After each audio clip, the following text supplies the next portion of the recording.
qu'il y a un peu plaisant dans le métier, c'est que ça bouge, quoi. C'est pas monotone, tous les jours on change.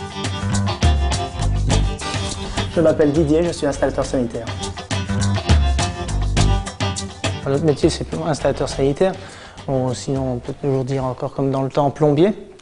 Mais tout ce qui est sanitaire, c'est tout plomberie, c'est tout ce qui est alimentation d'eau, évacuation. Nous, dans notre entreprise, on est plus polyvalent. On est obligé, vu qu'on n'est pas tellement nombreux, de faire aussi bien du chauffage que du sanitaire, quoi. Là, je suis en train de gratter les parties métalliques du chauffe-eau, c'est-à-dire les filetages, pour qu'on puisse faire un joint de filasse dessus pour faire l'étanchéité entre les deux raccords. Nous sommes dans une école, nous sommes en train d'installer toute une installation de chauffage et de sanitaire. Et c'est la partie visuelle de notre métier, la plus visuelle. Et puis bon, c'est toujours agréable de mettre de l'eau chaude et de l'eau froide aux gens.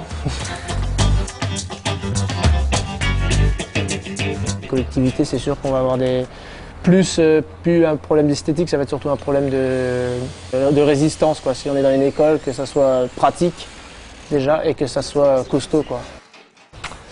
Voilà, ici c'est la chaufferie de l'école. Le plaisir, c'est surtout de faire des choses, bon, pour moi, que ça soit ordonné, qu'on rentre, que ça soit à peu près agréable à l'œil.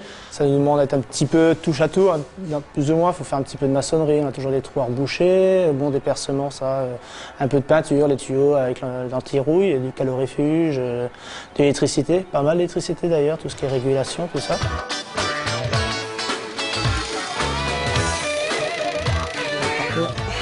Non, les écrous, il n'y a pas besoin de capacité. Je vais prendre le temps qu'il faut pour que ça soit bien fait du premier coup. Alors dès l'instant qu'on part sur ce principe-là, qu'on n'essaie pas d'aller trop vite, on arrive toujours à éviter les gros pépins. Ça fait 16 ans que je fais ce métier. Bon, c'est vrai qu'au début, on a certaines appréhensions par rapport à des installations, prendre des responsabilités. Quand il faut faire des coupures d'eau importantes ou des coupures de gaz, tout ça. Et après, avec l'expérience, on sait se dominer pour savoir aller à l'objectif recherché, c'est-à-dire ne pas se disperser dans son travail, quoi. Ah, le dernier travail pour peaufiner, c'est le petit joint de silicone. Alors, on essuie bien parce que si c'est humide, ça prend pas bien non plus. La conscience professionnelle, c'est de pouvoir dormir tranquille le soir en sachant qu'on n'a pas fait de choses qui ne seraient pas professionnelles. Mes objectifs, pour l'instant, c'est surtout de bien apprendre mon métier, parce que j'ai encore pas mal à apprendre. J'essaierai peut-être de m'orienter toujours dans le métier, mais peut-être à essayer de pouvoir gérer plus de chantiers, m'occuper de plusieurs personnes en même temps peut-être, mais toujours garder le contact du chantier, parce que pour moi c'est très important. Je ne pourrais pas rester toute la journée derrière un bureau, ça c'est impossible.